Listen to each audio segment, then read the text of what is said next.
interessados nesse movimento, porque o jogo já tinha começado antes de a gente entrar em campo. Mas uma vez que entramos em campo, entramos com muita força e tivemos uns ganhos profundos nesse ano. Eu vou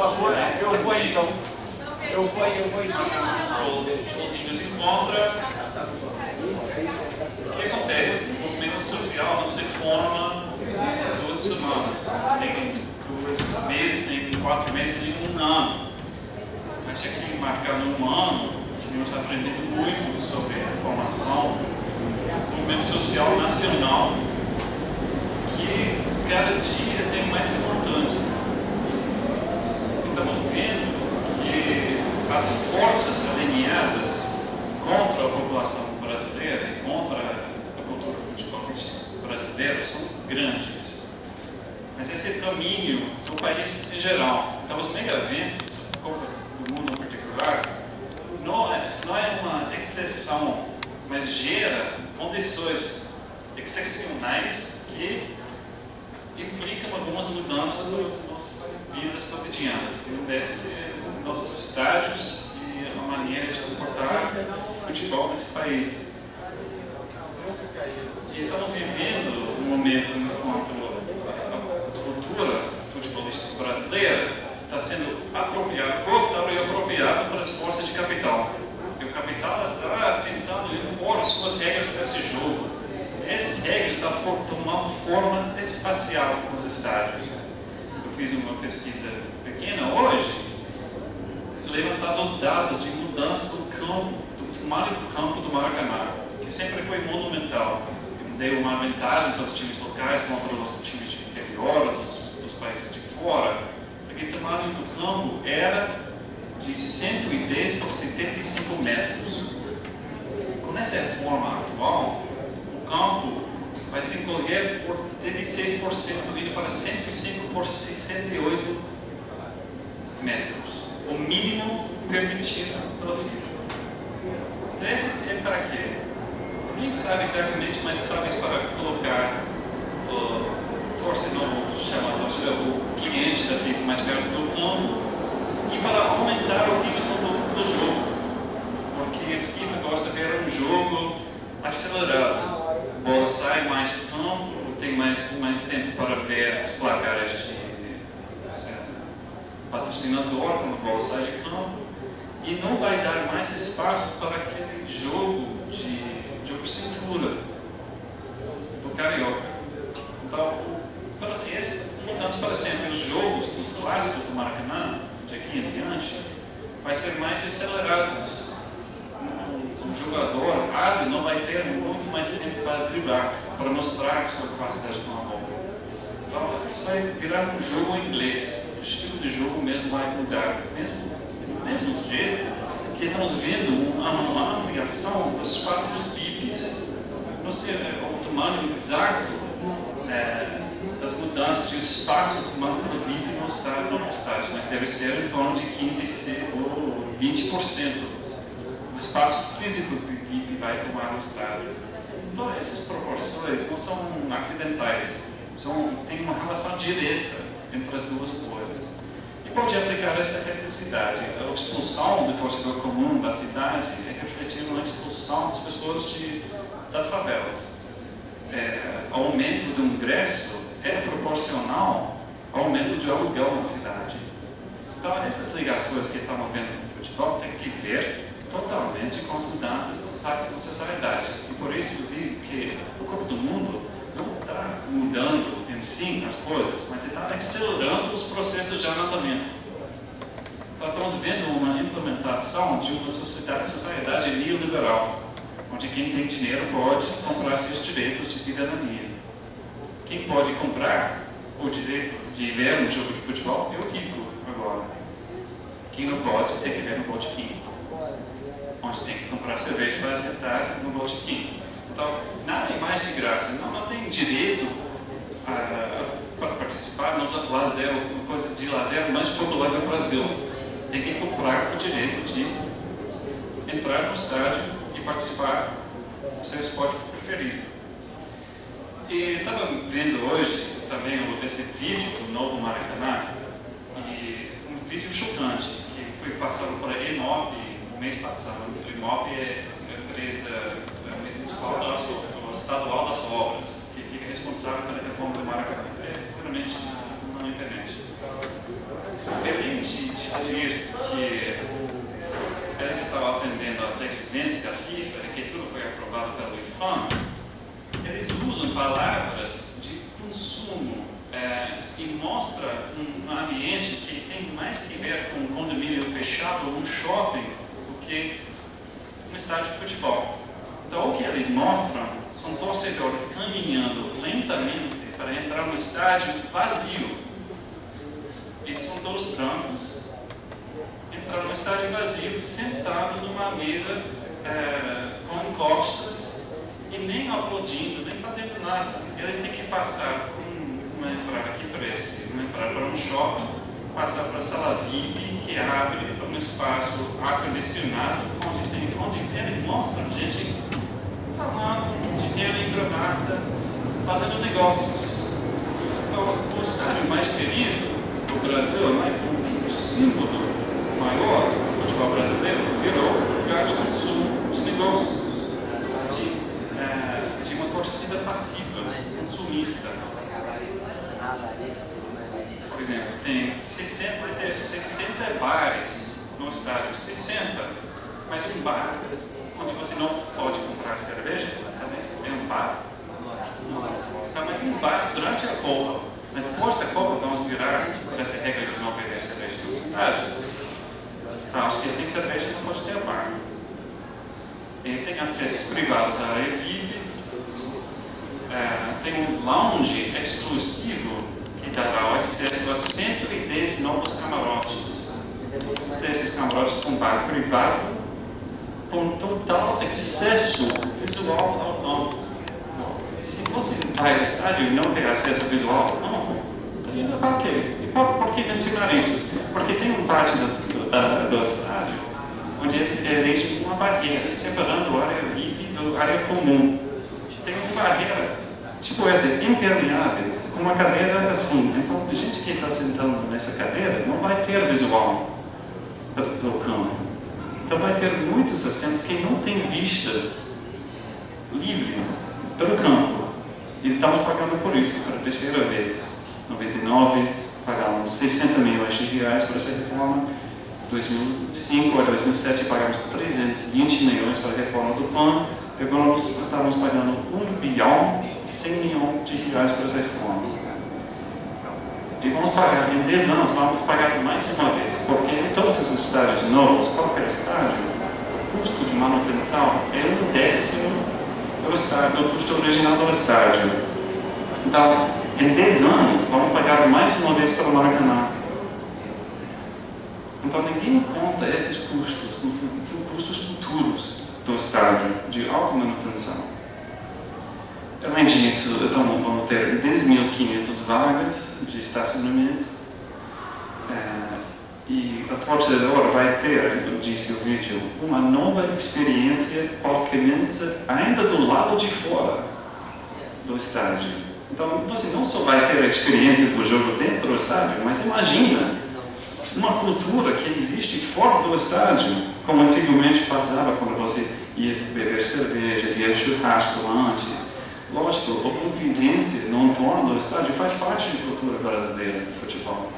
Mas essa é uma grande novidade para essas pessoas que estão dirigindo nossa nova cultura. Então, eles disseram também que vai ter, no entorno do estádio, vai ter 4 video walls, ou dizer, paredes de vídeo de 100 metros quadrados. Uma projeção de vídeo permanente no exterior do estádio. Então, um lugar de consumir televisualmente o que está acontecendo dentro.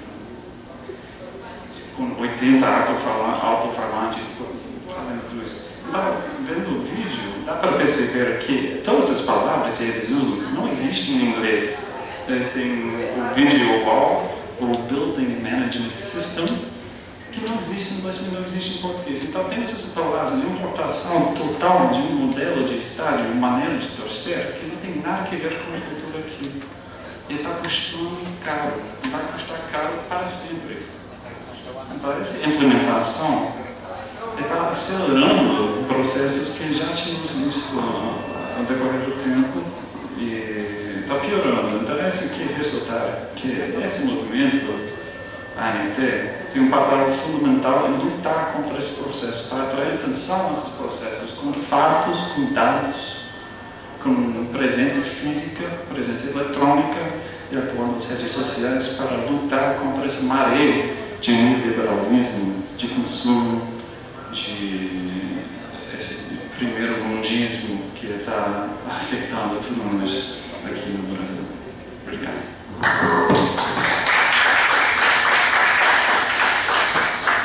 Obrigado. Obrigado, Cris.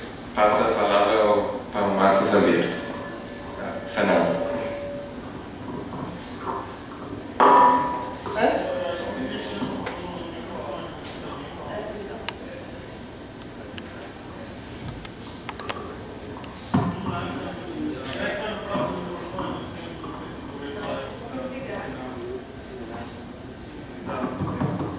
Oi? Não sei? O que vocês acham?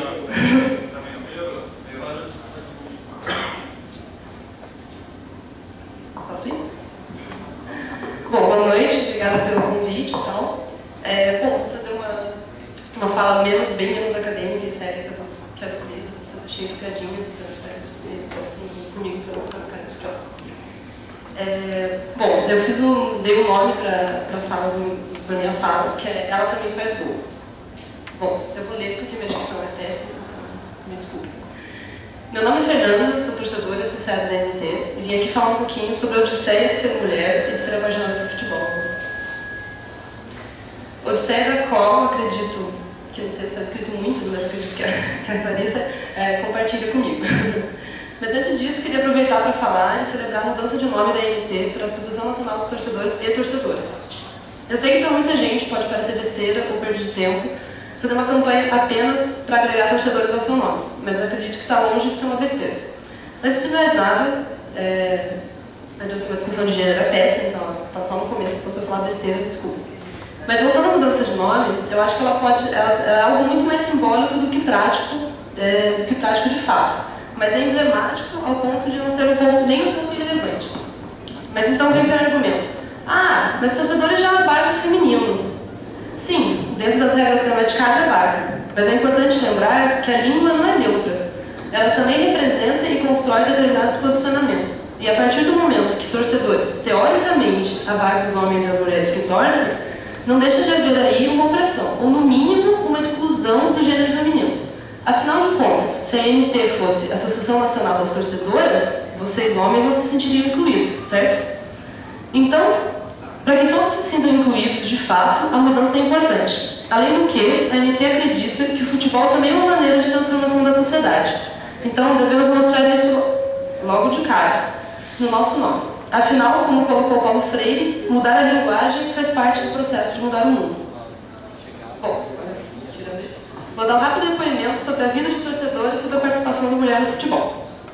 Que todo torcedor sofre, todo mundo sabe. Por mais que os corintianos achem que são os únicos sofredores do universo que detêm o monopólio do sofrimento, não é verdade. Mas a torcedora, além de sofrer, e claro, vibrar com seu time, ela tem que lutar contra uma nuvem sexista impregnada no futebol. E isso marca a trajetória dela de torcedora para sempre. Bom, agora, o futebol sempre esteve presente na minha vida, desde pequena. Minha família desistiu de me dar bonecas quando viu que eu preferia jogar bola com os vizinhos. Mesmo que eu sempre ficasse no gol, quando faltava um, senão se eu tivesse completo, dançava já, para ser alvo de boladas. A escolha do time é uma das decisões mais importantes que a gente toma na vida e molda muito da nossa personalidade. Essa decisão se deu para mim no ano de 1999, quando o melhor time do universo se consagrou campeão da Libertadores. Sim, eu sou palmeirense. Mas o legado palmeirense não veio só da conquista do título. Apesar da família da minha mãe ser coxa branca e do meu pai atleticano, eles optaram por não causar brigas familiares. E também porque dificilmente você veste a sua filha com o seu respectivo manto sagrado. É um legado dos meninos, né? E como eles não queriam briga, e não quiseram que eu escolhesse nem entre o coxa nem entre o Atlético. Se aproveitando dessa lacuna, meu bisavô palmeirense, né, que trabalhou em palestra e tal, me comprou então começou a escrever um novo capítulo da minha história, escrito e vivido por sensações hiperbólicas, lágrimas, suor, alegrias e por coração dilacerado pela dor e felicidade de ser torcedor. Mas bom, escolher é só o primeiro passo. As dificuldades e aventuras de ser torcedor apenas começaram, e aqui podemos contar inúmeras histórias e causas que demonstram essa aventura. Vocês com certeza também devem ter alguns para partilhar. Para começar, sempre tem aquela desconfiança quase que natural para o fato de mulher gostar e principalmente entender de futebol. Por essas e por outras, que volta e meia, os homens começam perguntando se a gente sabe a regra do impedimento, por que o de preto não pega na bola, a escalação do teu time e afins. Fazendo com que nós mulheres tenhamos que provar alguma coisa e sejamos como enciclopédias ambulantes do futebol. Além de ficar perguntando o porquê gostamos de futebol. Ué, pelos mesmos motivos que vocês homens, porque futebol é vida. Esse preconceito de que mulher não gosta e muito menos entende de futebol, normalmente vem acompanhado de que futebol feminino é chato. Mas não é preconceito, eu só acho chato ver o jogo. Ou ruim, e estão presentes em qualquer esquina dos botecos e estádios por aí. Aliás, há poucos jogos atrás, estava eu no Pacaembu, em mais um jogo do Verdão, quando de repente aquele time atual do Palmeiras, mostrando toda a sua habilidade de maltratar a bola, entra numa sequência de lances terríveis. Então, esse que o ser ao meu lado grita: "Pi!", né? "Vamos jogar direito! Tá parecendo futebol de menina! Tá jogando que nem mulher!" Eu só senti o sangue subindo e virei pro sujeito: "Meu querido, isso aqui tá bem longe de parecer futebol feminino. O senhor fique quieto e faça favor de respeitar." E depois disso, só senti os olhares de: "Nossa, essa menina é brava", que provavelmente também vieram pelos poucos palavrões que soltei durante o jogo. Que, aliás, é uma herança da minha avó, a velhinha e uma das mulheres mais apaixonadas por futebol que eu conheço. Além dessas situações mais escancaradas, sempre tem aquele preconceito mais velado, no qual pessoas fingem que te levam a sério, mas só acham bonitinho mulher gostar de futebol. E no fundo pensam que você não entende nada. Meninos, a gente percebe o olhar de desdém. É fácil de ver isso em conversas de futebol no bar. Até a mulher ser realmente considerada e levada a sério, é preciso percorrer um longo e árduo caminho, pois a primeira noção é de que ela vai soltar uma abobrinha a qualquer momento. Acho importante salientar que esses preconceitos são construídos e reproduzidos não apenas por homens. Muitas mulheres ajudam a construí-los, seja considerando que o futebol é essencialmente esporte para homem, seja reproduzindo ideias sexistas, como de que as mulheres só assistem o jogo por causa das pernas dos jogadores. Gente, eu juro que não estou nem aí para a coxa do Roberto Carlos ou para todo o charme dos dentes do Ronaldinho Gaúcho. Eu quero ver a bola rolando, assim como vocês. Sem falar que você dificilmente pode comprar alguma coisa do seu time para você sem ouvir a pergunta: "Mas por que você vai dar esse presente mesmo? Essa camisa é para você? Nossa, que diferente!" Nessas horas eu fico me perguntando a razão de ser diferente. Porque eu sou mulher? Mas, poxa, a quantidade de mulheres que acompanham eu no futebol não é pequena e está crescendo cada vez mais. Então é preciso reconhecer que o futebol, apesar de ser um reduto ainda muito machista, está mudando sua configuração. É preciso que as pessoas acompanhem e estimulem essas mudanças. Até porque você deixar de fazer algo porque você é mulher já não deveria ter mais lugar na sociedade. Apesar de, claro, ainda ter, infelizmente. O que só mostra a importância da luta por igualdade de gêneros. Outra dificuldade que a mulher encontra no campo esportivo é a questão de praticar futebol com homens. Eles dificilmente gostam de jogar com mulheres. Claro, há exceções por aí, não vou generalizar. Mas para justificar essa mania, eles usam os argumentos mais batidos. "Ah, futebol é esporte de contato, eu não quero machucá-lo." Pessoal, a gente não é feita de vidro ou de açúcar. Claro, não precisa entrar no estilo Felipe Melo para cima da gente, mas o equilíbrio é possível. E você não vai deixar de jogar com um homem, por exemplo, de 60 quilos, porque ele é homem. E se a menina tiver o mesmo peso, você não vai jogar? Ué, qual que é a diferença? Outro argumento: "Ah, mulheres jogam mal." Tudo bem, normalmente as mulheres começam a jogar futebol mais tarde. Eu comecei de verdade na faculdade, porque meu colégio no ensino médio não deixava a menina praticar futebol. De escolher só handebol, ou basquete, ou vôlei. Mas assim, e por isso a gente começa depois tendo uma técnica menos apurada. Mas volto para um movimento semelhante ao anterior. Você pode jogar com um homem pereba, mas a mulher não pode? Aliás, várias vezes a mulher pode jogar melhor que muito homem por aí. Sem falar que futebol misto é uma experiência bem divertida. E do mesmo jeito que tem muitos homens que jogam de mais e outros de menos, ocorre a mesma situação com as mulheres. Como diz a música da banda Fora de Jogo, do Mandioca, da MST São Paulo, que eu escolhi como título dessa fala. Ela também faz gol. Agora, da mulher no futebol apenas como objeto de desejo homossexual. Isso é estimulado constantemente, como se a única maneira real e possível da mulher adentrar no campo esportivo. O concurso Musa do Brasileirão é extremamente emblemático nesse ponto. Além de todos os problemas que concursos de beleza em geral têm, como a imposição de um padrão e ideal de beleza feminina que apenas 5%, se chegamos a isso, de mulheres podem alcançar, também alimenta essa relação de mulher-objeto e futebol.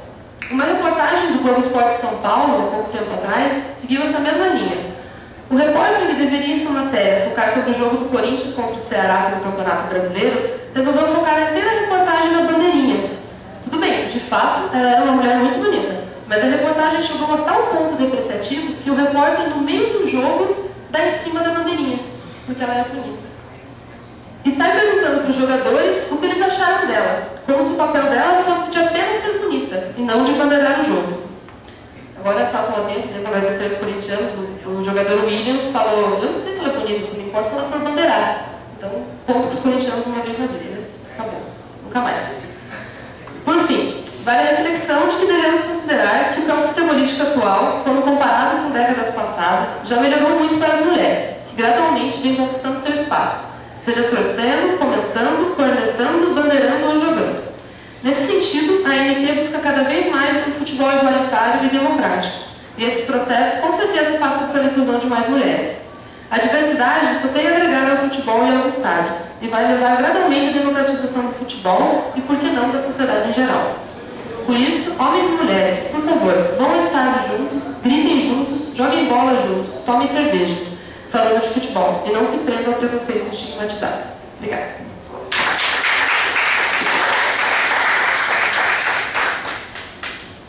Obrigado, Fernanda. Agora passo a palavra para o Marcos Almeida. Obrigado. Bom, boa noite a todos. Eu queria começar por uma reflexão que é a seguinte. Aqui, essa casa, né, é uma universidade. E a universidade é um lugar de pensamento crítico, obviamente, que é produzido aos borbotões, à vontade. Qualquer sala que você entra está se criticando tudo, de alto a baixo, né, da sociedade. Mas eu acho que cabe à universidade um outro papel, quer dizer, não ficar só dentro do âmbito universitário e estabelecer relações reais com a sociedade, transmitir esse pensamento crítico, dialogar com a sociedade, sair desses portões aqui e participar efetivamente do movimento social, da política, não necessariamente partidária, também é partidária, por que não? Mas a universidade tem muito a contribuir. E aí eu fico feliz que a ANT hoje está completando um ano, porque a ANT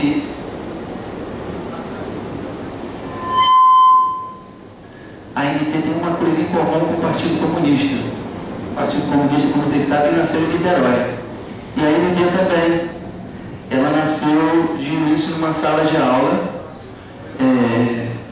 quando eu e meus alunos, nós cansados de reclamar das coisas sem fazer nada, pensamos, vamos iniciar um movimento. Chamamos o Cães e outras pessoas, fomos para o Portão 18 do Maracanã, num domingo triste, sem futebol, Maracanã fechado, para sofrer esse processo de frankensteinização que o Cris também escreveu. E éramos 28 pessoas, sem dinheiro, sem patrocinador, não estavam ligadas a nenhum partido político, nada. E hoje nós somos 3.000 pessoas no Brasil inteiro, em todos os estados da federação. Temos gente no interior do Piauí, do Maranhão, dos rincões mais distantes, mais isolados do Brasil, a gente tem associados da ANT. E eu acho que cabe a mim o encargo nessa mesa de mais ou menos fazer uma prestação de contas, quer dizer, o que a ANT fez nesse ano? Primeiramente, ela tentou se organizar. Ela ainda não conseguiu se organizar em todo o território nacional, isso é um desafio, mas a gente tem núcleos organizados em alguns lugares, no Rio, em São Paulo, no Rio Grande do Sul está se reorganizando, tem um núcleo em Goiás e no Distrito Federal também, que já tem um mínimo de organização. Na Bahia a gente tem uma tentativa, um esboço de organização, temos alguma coisa no Paraná, alguma coisa que a gente está tentando se organizar em Santa Catarina, enfim, a gente já tem alguma organização. Eu acho que a ANP também participou de vários debates na televisão, nos jornais, em universidades, em vários lugares para onde a gente foi convidado, em que a gente ajudou a desfazer essa espécie de nuvem midiática em torno da Copa e da Olimpíada, que vendia a Copa e a Olimpíada como uma coisa maravilhosa, uma panaceia, que ia transformar positivamente a cidade do Rio de Janeiro. Hoje não é essa a ideia que se tem, já se percebem os danos desse processo, e a ANP fez um trabalho de formiguinha também, não sozinha, com muitos outros parceiros, com os comitês populares da Copa, com tantas pessoas que estão pensando e que estão denunciando esse processo, mas a ANP teve o seu papel sim, também teve um papel nisso. E agora eu gostaria de falar de uma proposta para a ANP, uma proposta para o futebol brasileiro. Que não basta a gente criticar e a gente dizer assim, olha, fora Ricardo Teixeira, nós também queremos tirar o Ricardo Teixeira do poder. Mas se ele saísse do poder amanhã, o futebol brasileiro continuaria o mesmo.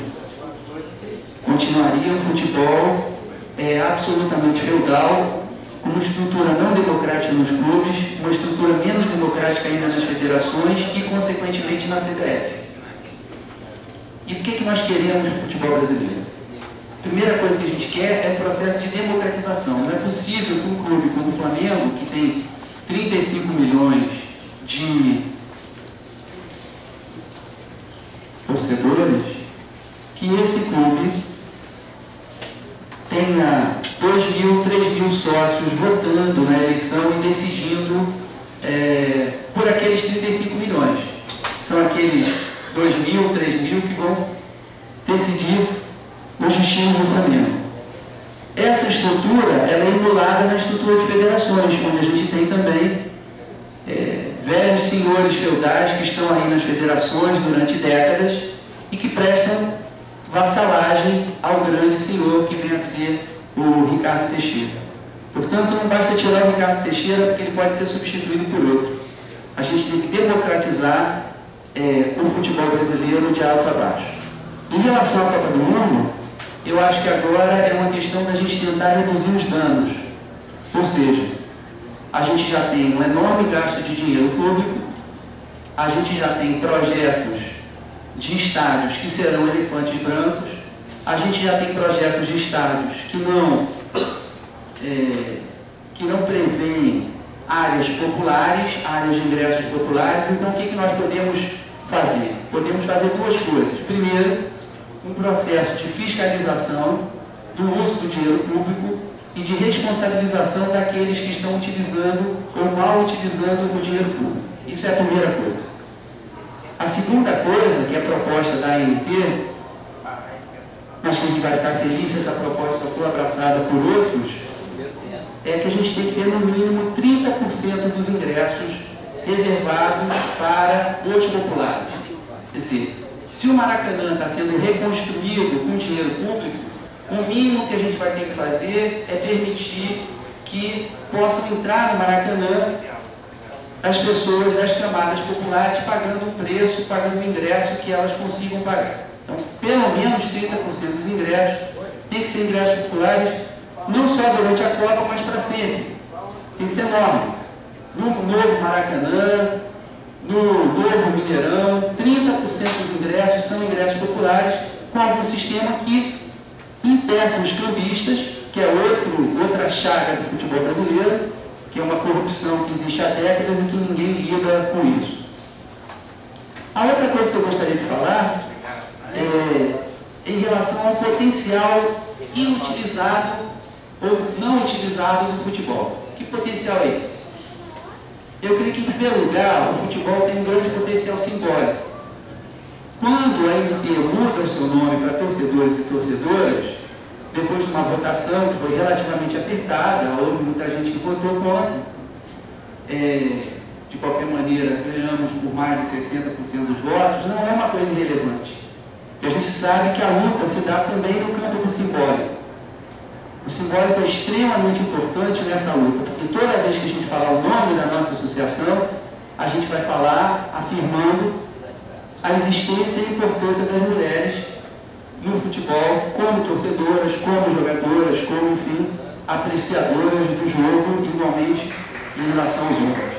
Eu acho que a gente poderia ir além, a gente poderia pensar também a questão do racismo, eu acho que a gente poderia ir além, a gente quer ir além, a gente vai pensar a questão da homofobia, tá?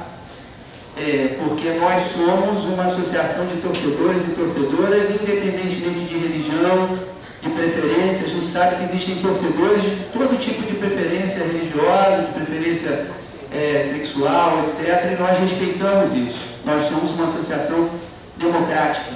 Para nós não existe um único tipo de torcedor. O torcedor torce de várias formas, existem torcedores de vários tipos. Mas isso fica mais para frente. Eu queria terminar falando de um potencial do futebol que não é explorado, que é o potencial pedagógico. Eu sou professor há 27 anos, no dia 23 de outubro eu vou completar 27 anos aqui nessa casa como professor. E eu lembro que quando eu estava na graduação, estudar futebol na década de 80, no início da década de 80, era considerado uma coisa ridícula. Hoje em dia não. Hoje em dia a gente tem um núcleo de estudos e pesquisas sobre esporte e sociedade, a gente tem várias pessoas pesquisando futebol, isso mudou. Mas fora da academia, o futebol não é utilizado como instrumento pedagógico. Eu lembro que passei um ano na Inglaterra, e na Inglaterra o Ministério da Cultura fez um acordo com os clubes da primeira, segunda, até da quinta divisão, para que crianças de escolas públicas visitem esses clubes, vão para salas extremamente bem aparelhadas dos clubes e aprendam matemática, língua inglesa e informática.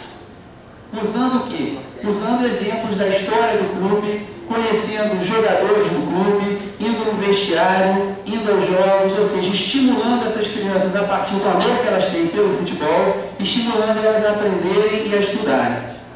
Eu acho que no país do futebol, que é o Brasil, na verdade existem vários países do futebol, não é só o Brasil. Isso é um etnocentrismo nosso.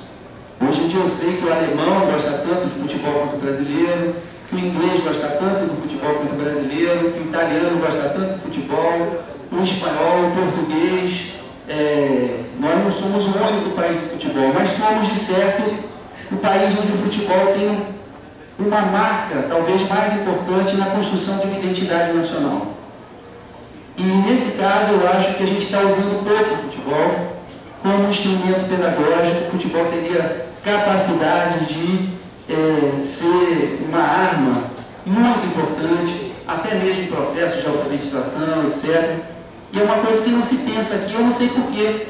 É tão óbvio, é uma coisa tão fácil de fazer, que me causa espécie.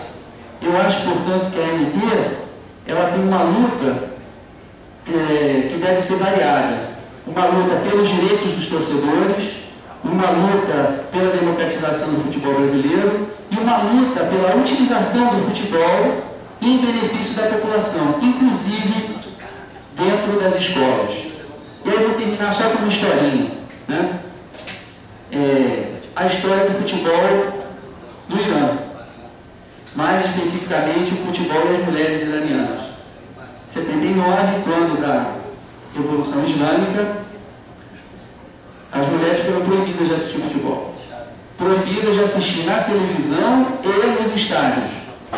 Só que as mulheres iranianas gostavam muito de futebol e começaram a pressionar o governo. Em 87, o governo liberou o futebol dentro de casa, quer dizer, elas podiam assistir pela televisão. Só que elas começaram a ir nos estádios disfarçadas. Elas iam vestidas de homem e assistiam os jogos. Eis que a seleção do Irã se classifica heroicamente para a Copa de 98 e 1997 contra a Austrália. O governo proíbe as mulheres de saírem de casa para celebrar. E, obviamente, elas estavam proibidas de ir aos estádios. Elas saem de casa em massa, né? Quando a polícia vai impedi-las, elas começam a gritar: nós somos parte dessa nação, vocês não vão nos impedir, e fazem uma tal pressão que a polícia é obrigada a deixar 3.000 mulheres iranianas entrar entrarem no estádio. E a partir daí, isso foi a primeira vez que no Irã se enfrentou o governo. Foram as mulheres que enfrentaram o governo para poder entrar no estádio de futebol. Foi uma demonstração de que a revolta era possível. Isso chegou a ser chamado no Oriente Médio de a revolução do futebol. Então a gente vê o papel do futebol, ele não é só um reflexo da sociedade, ele pode fazer a sociedade avançar nas suas lutas.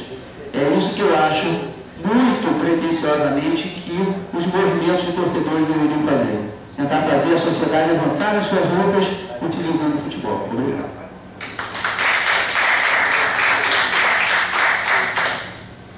Obrigado, Marcos Alberto. Bem, tivemos essas três falas. O Chris falando sobre as mudanças que acontecem no futebol brasileiro por causa da chegada dos mega-eventos esportivos aqui no Brasil. A Fernanda falando sobre o papel das mulheres no futebol e a discriminação que elas sofrem nesse meio. E o Marcos Alberto terminando com um esforço daquilo que poderia o que é a ANT e elaborando certas propostas para o futuro dessa associação. Bem, como é comum nos encontros do NEPES, estamos abertos para uma discussão. Então, gostaria de saber da plateia o que vocês têm a dizer. Acredito que vocês também têm que falar pelo microfone. Então, estamos abertos à discussão para cada um.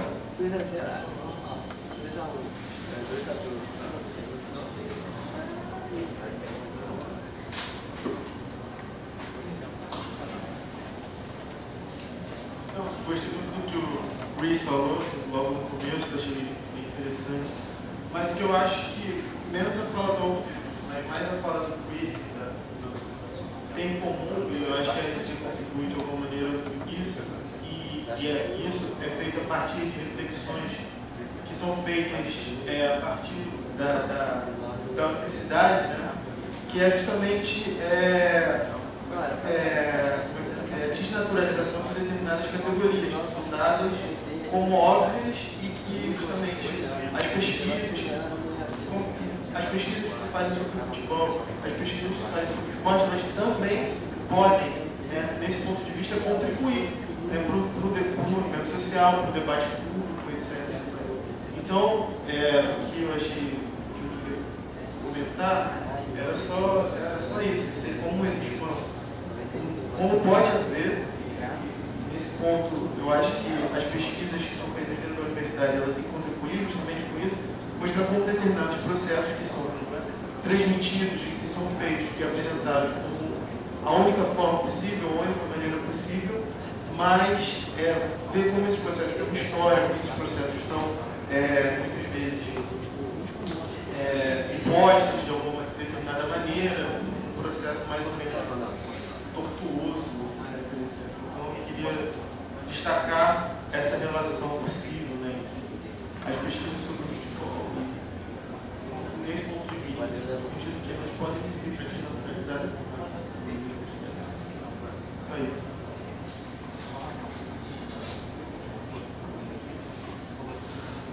Alguém?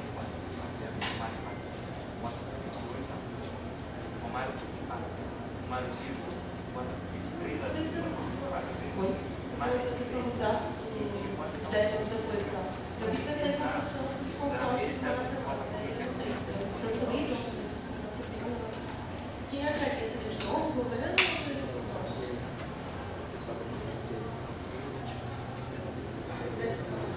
Não, depende do contrato. O consórcio, teoricamente, teria arcar com os custos, mas o risco, a diferença é que o consórcio não teria que construir o estádio. Então, o risco é totalmente público do mesmo jeito e os lucros vão ser privados se houver. Se os projetos realmente têm garantia de lucro. Se não der lucro, o governo tem que pagar a empresa que tem um contrato para garantir que eles, pelo menos, zeraram o investimento deles. Esse que provavelmente vai ser o caso do Maracanã, que vai ter uma sessão de 30 anos, que isso vai ser notícias que seria no final do ano que vem. Estava procurando o PPP para gerenciar o Maracanã pelos próximos 30 anos. Um esquema de privatização que vem para outras partes da cidade também na zona portuária. Zona portuária, a lei que definiu a zona portuária foi feita para os empreiteiros de Odebrecht, e OAS e Odebrecht escreveram uma lei, ou o projeto que virou lei para privatizar a zona portuária. Do mesmo jeito que o consórcio Odebrecht, Carioca e Delta escreveram um projeto de Novo Maracanã, esse virou lei e eles estão lutando por esse projeto. O mesmo esquema, escala menor no caso de Maracanã, mas forma de privatização igual. Estamos vendo isso acontecer na cidade inteira, no país inteiro. Digo isso que a Copa reflete e impulsiona o processo de privatização e macroeconomia, macropolítica de neoliberalismo no país. Só lembrar que essa zona portuária, estava assistindo a ótima entrevista do professor Carlos Wagner no Juca Fúria, essa zona portuária, a área que está sendo desapropriada é maior do que a área de Copacabana. Tá? E pela lei federal, essa área deveria ser utilizada para habitação de uso social. Pela lei estadual, ela deveria ser utilizada para habitação de uso social. E pela lei municipal, ela deveria ser utilizada para habitação de uso social. Então, essas três leis, a federal, a estadual e a municipal, estão sendo desrespeitadas e as pessoas estão sendo mandadas para 50, 60 quilômetros para longe, normalmente para a Zona Oeste, que aí o professor Carlos Wagner explicou.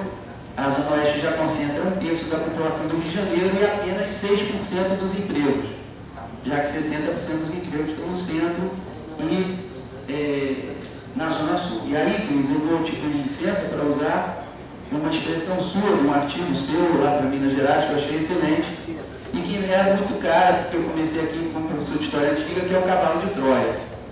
Eu acho que a Copa do Mundo e a Olimpíada, elas podem ser descritas como um cavalo de Troia. E como todos sabem, a Troia era inexpugnável, os gregos ficaram tentando conquistá-la durante 10 anos, até que eles bolam um artifício que é deixar um grande cavalo de madeira como presente para os troianos, do lado de fora, mas com 100 guerreiros gregos dentro. Os troianos festejam, se alegram, colocam um cavalo para dentro, todo mundo bebe, pula, dança. Quando chega de madrugada, abre a portinhola do cavalo, saem os 100 guerreiros comandados por Ulisses e abrem os portões de Troia e tomam a cidade. É um falso presente, um presente que tem embutido um veneno da destruição. E o que a gente tem hoje, em nome da Copa e da Olimpíada, é realmente uma entrega da cidade do Rio de Janeiro à iniciativa privada. A cidade está sendo comercializada, está sendo vendida como mercadoria. A gente vai assistir a vários tipos de expulsão, desde os moradores que estão sendo removidos. Desde que eu estudei favela, eu parei para pensar por que se usa esse termo remoção, porque remoção de mancha, remoção de cadáver, remoção de lixo e remoção de morador de favela. Depois me disseram que o professor também é removido de uma escola para outra. Então, esse processo, a gente está lutando, enquanto o processo vai muito além do futebol, que vai muito além do esporte. A gente está lutando contra um prefeito que, a gente sabe, os 10 maiores doadores da campanha dele eram da construção imobiliária, empreiteiras ou empresas da construção imobiliária. Esse é o processo que a gente está assistindo hoje. Então é contra isso que a gente tem que lutar. Agora, para explicitar melhor aquela questão que eu falei do simbólico, aconteceu uma coincidência, que quando a associação estava nesse processo de mudar o nome, eu me conscientizei mais dessa importância porque minha filha, que tem 5 anos, ano passado eu tinha levado ela ao futebol, e aí foi engraçado, porque eu disse que ia levar ao futebol, e o irmão dela, que é um menino politizado, ótimo e tal, falou: papai, vai levar ao futebol? Ela é muito pequena. Eu falei: eu te levei com a minha idade. Falou: mas é perigoso. É perigoso para todos nós. Ah, mas ela não vai entender nada, eu vou explicar. Ah, vai atrapalhar a gente. Eu falei: eu tomo conta dela, você assiste o jogo. Era Flamengo e Guarani. Aí eu expliquei a ela que, quando estava subindo a rampa, quando saiu o gol, teve um barulho muito grande para não se assustar, que era alegria, tudo bem, ela podia agarrar o papai e ficar na boa. Aí expliquei. Meu filho olhou para mim e tipo: ah, tá bom, ela vai entender. Depois, cheguei e falei: ó, o Flamengo faz gol para cá, o gol é aquilo ali, o Guarani faz gol para lá, tal. Meu filho: ah, ela vai entender. O Flamengo faz 1-0, ela fica assustada, tem aquele barulho, aquela coisa. Aí ela olha para mim, fala: tá tudo bem, tal, me abraça. Daqui a pouco o Guarani faz o gol. Aquele silêncio no estádio. Papai, agora foi o gol do Guarani, né? Aí eu olho pro meu filho: tá vendo? Quando o Flamengo fez o segundo gol, ela pulou, brincou. Então, às vezes, a questão de gênero, ela existe na nossa cabeça, mas ela vai se perpetuando por falta de ação. No momento que ela vai no jogo, no momento que ela começa a jogar, a importância não é só do futebol, que é uma coisa importante. Eu quero que minha filha conheça futebol porque é uma riqueza, é uma alegria, que ela está compartilhando isso comigo. Mas o mais importante é que ela percebe que não existe esfera nenhuma da sociedade, das atividades da sociedade, da qual ela deva ser excluída pelo fato de ser mulher. Isso é que é a lição mais importante. Porque quando chegar alguém e falar: ah, mas você é mulher, fala: e daí? Não, mulher. Você vai de futebol? Eu gosto. Você vai de futebol? Eu jogo. Eu faço tudo que você faz, posso fazer melhor, posso fazer pior, mas não tem nenhuma esfera da qual eu seja amarrada. O futebol tem essa força, tem essa capacidade, e a gente tem que usar o futebol nesse sentido. Temos que usar contra o sexismo, que a gente já está usando, temos que usar o futebol contra a homofobia, tá? Contra a homofobia, contra o ódio homofóbico. Não é só porque é contra a lei, não, mas é porque é contra o bom senso da humanidade, do respeito à dignidade do ser humano e à escolha de cada um. E temos que usar, obviamente, também contra o racismo. Eu acho que é uma proposta também importante de luta para a ANT.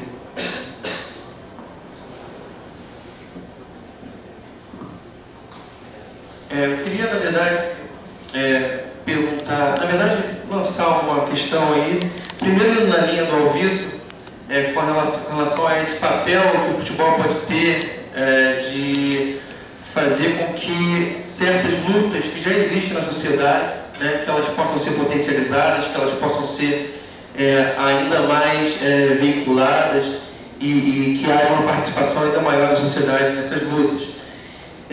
Nesse sentido, a gente ia ter a presença de um representante das ligas, né, da Associação de Times de Futebol Feminino no Estado do Rio de Janeiro. Então, eu estou totalmente por fora desse assunto, então não sei se o Alvito talvez possa falar um pouco mais, dar um panorama geral do que é essa associação, ou pelo menos que mobilização tem acontecido no âmbito exatamente do futebol feminino, ou se já existe alguma iniciativa mais concreta, né? E com relação também ao que o Cris falou, para ajudar pensar um pouquinho nessa reflexão de que ser contra o Ricardo Teixeira ou personalizar essa luta não é algo suficiente, né? Como a gente consegue ir além de uma luta puramente personalista. Nesse sentido, a gente estava conversando um pouco antes de começar com relação ao problema lá da FERJ, né? Uma notícia bombástica, na verdade, que até então foi comentada, que a FERJ estaria utilizando dinheiro público em quase 700 milhões, uma coisa dessa grandeza, para fazer essa reforma da sede da FERJ, né? Então, que você explorasse um pouco mais a importância de se combater toda uma estrutura do futebol brasileiro atual que vai além de simplesmente fora de Ricardo Teixeira, e como isso se reflete também nessas conjunturas mais locais, né? No caso aqui no Rio de Janeiro, a Ferg, que seria responsável pelo futebol aqui no Rio de Janeiro, está envolvida num caso bombástico como esse.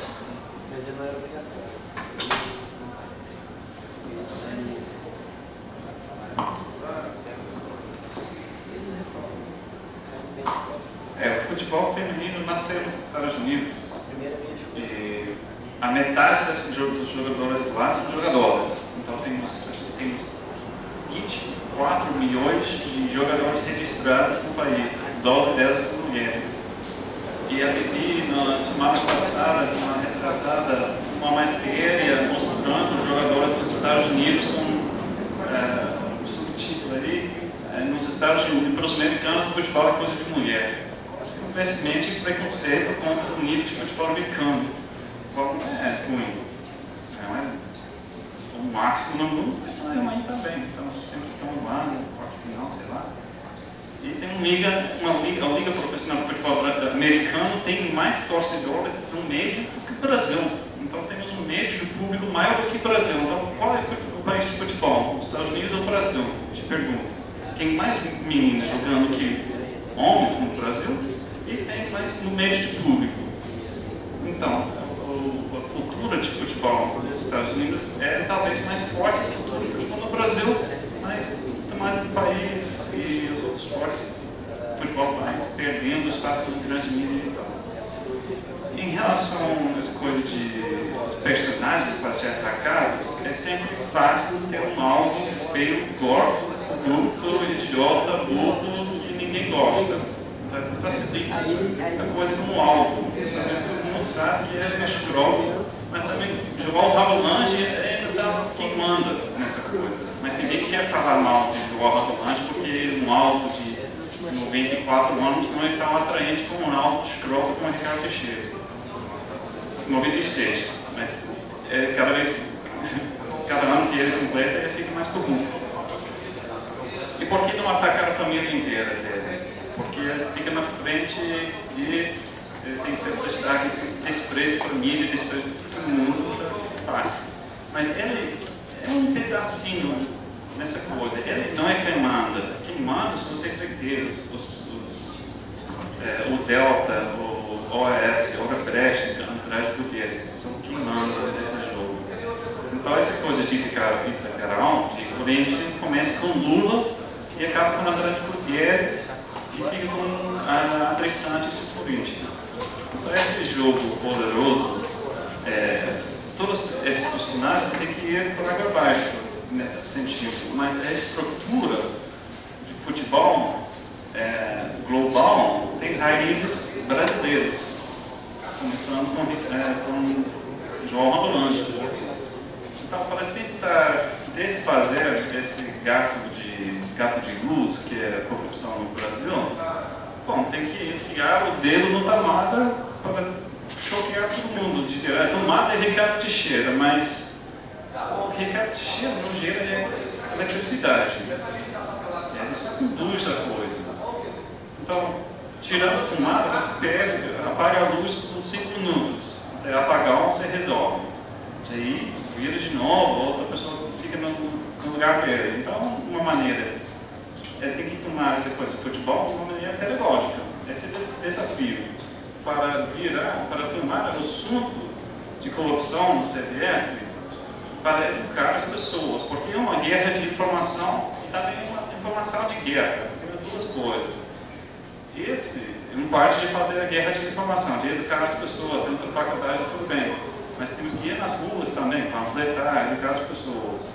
Mas a maneira como está sendo implementado a Copa e a Olimpíada tem palavras de guerra.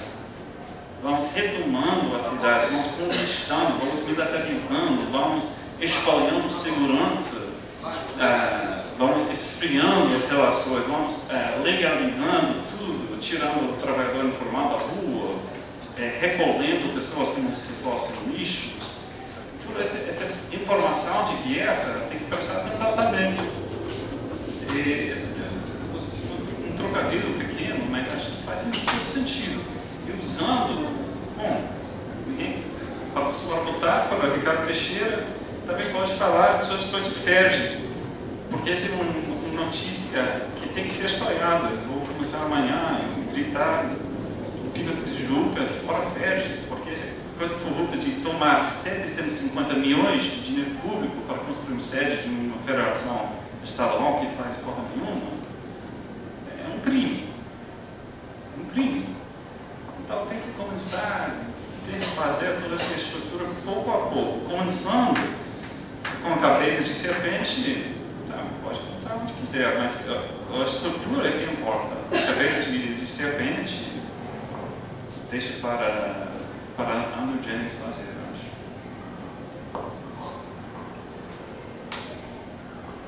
Um pouquinho sobre a FERJ de futebol feminino, porque embora o Eduardo Tacto não possa estar aqui, ele me passou algumas informações, né? Primeiro, é muito interessante que como é que surgiu a TAF, que é a Associação dos Times de Futebol Feminino do Estado do Rio de Janeiro. Ele estava no aterro com um grupo de amigos jogando futebol. E no aterro, quem ganha continua. Aí ele ganhou de um time, chegou um time de meninas. Queria jogar com o time dele. Falou, tá bom, quero jogar, vou jogar. Pensou, bom, uma partida fácil, né? Fizeram 1 a 0, as meninas jogando bem, as meninas empatam. Começa a dar um sufoco neles, eles fazem 2 a 1, começa a encher de gente ali no aterro, torcendo pelas meninas, né? E aquele sufoco até o final do jogo, até que termina o jogo, eles ganham, mas vão lá conversar com elas, o Eduardo fica muito impressionado com aquilo, e aí eles começam então a organizar o futebol feminino. Hoje em dia a TAF tem 55 equipes de futebol feminino. Teoricamente, ela deveria ser ajudada pela FERJ, mas ela não é ajudada, a FERJ não faz nada, mas também não abre mão do monopólio que ela tem de competições oficiais. Então, eles estão querendo criar uma liga para sair da FERJ, para poder eles mesmos fazerem o processo, né, de competição, de seleção, etc, etc. Então, a FERJ é uma parasita que, nesse caso, ela não ajuda. E a gente deve lembrar que no Brasil existia futebol feminino. Na época do Getúlio tinha futebol. E as mulheres foram proibidas de jogar futebol porque aquilo seria contrário ao papel de mãe. Prejudicaria o papel de mãe dos futuros cidadãos. Portanto, na Inglaterra teve futebol feminino. Durante a Primeira Guerra Mundial, algumas equipes chegaram a jogar para estádios cheios, com 60, com 80 mil pessoas. Quando os homens voltaram da guerra, a federação proibiu as mulheres de jogarem em qualquer equipamento, qualquer clube ligado à federação inglesa. Ou seja, que elas fossem jogar no quintal, no parque, na praia, porque não iam jogar em lugar nenhum. E as mulheres criaram então uma federação em 69, que depois obrigou a Football Association a aceitar o futebol feminino. Quer dizer, o futebol feminino, a história dele é a história da luta contra esse tipo de opressão, né? E a FERJ é exatamente esse exemplo de um futebol não democratizado, né? Uma entidade parasita do futebol profissional que não faz nada pelo futebol no Rio de Janeiro. Pelo futebol, por exemplo, nas escolas públicas, nas favelas, nos bairros operários, pobres. Simplesmente explora a galinha dos ovos de ouro, que é o futebol profissional. Vive cobrando taxa e aí pode fazer prédio de 750 milhões. Quem não conhece o prédio da FERJ, é mínimo.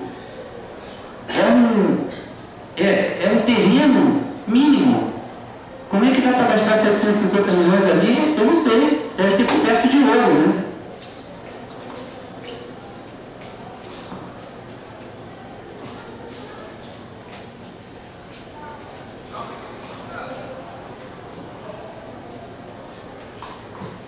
Boa noite.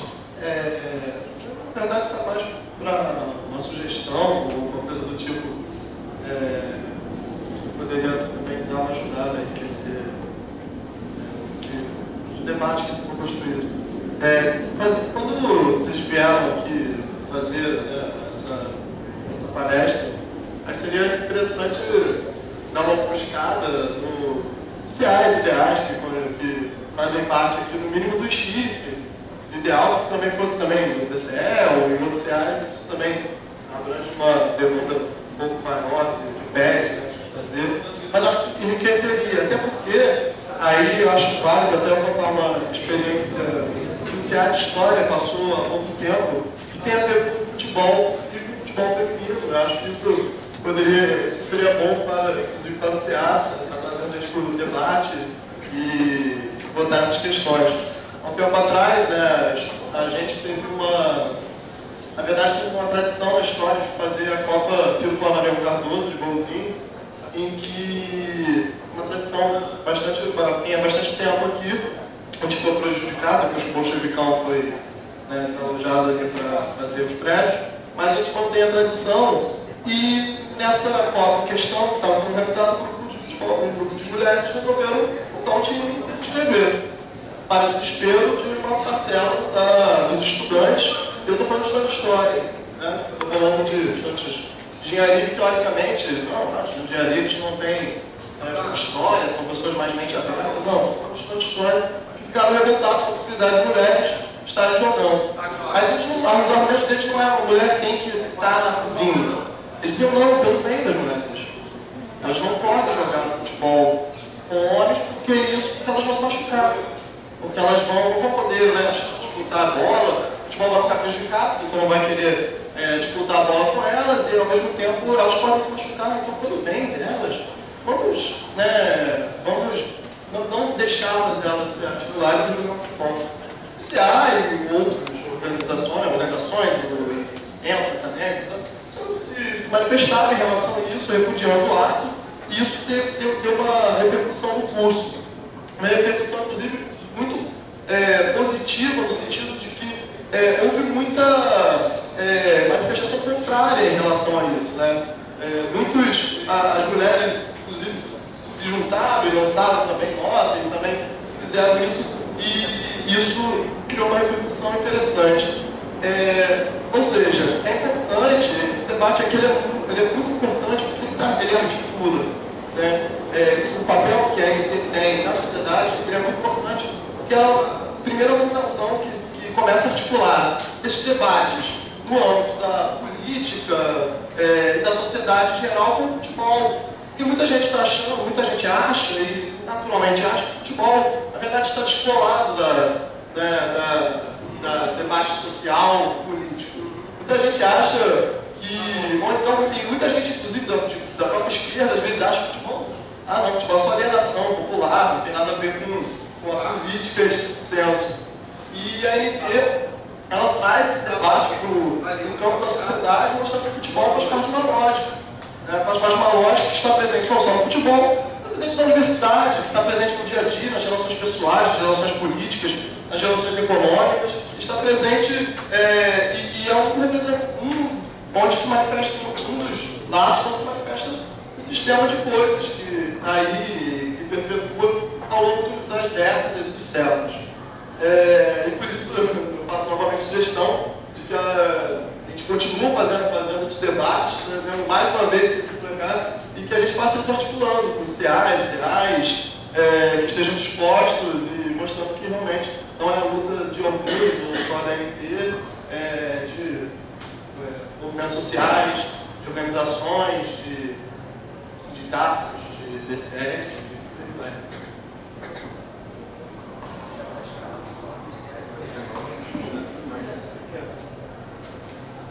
Obrigado, Renan. Na verdade, foi ótimo para terminar o debate, a fala dele. Quero agradecer aos palestrantes de hoje, o Cris, a Fernanda, o Marcos, o Vitor. Quero dizer também, já olhando para o futuro, o NEPES vai ter ainda mais encontros esse ano. Temos no dia 28 de novembro a Letícia Luna, vai falar sobre intervenções por causa dos mega-eventos urbanos na cidade do Rio de Janeiro, ou seja, o tema continua, vai ser na sala 516, aqui no mesmo prédio.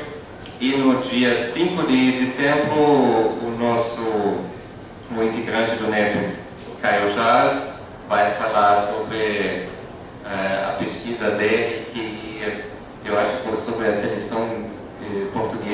futebol. 66, de Portugal, exatamente. O ilustre tropicalismo da seleção portuguesa em 66. Então, ficaria feliz de poder receber vocês de novo. Muito obrigado, tchau.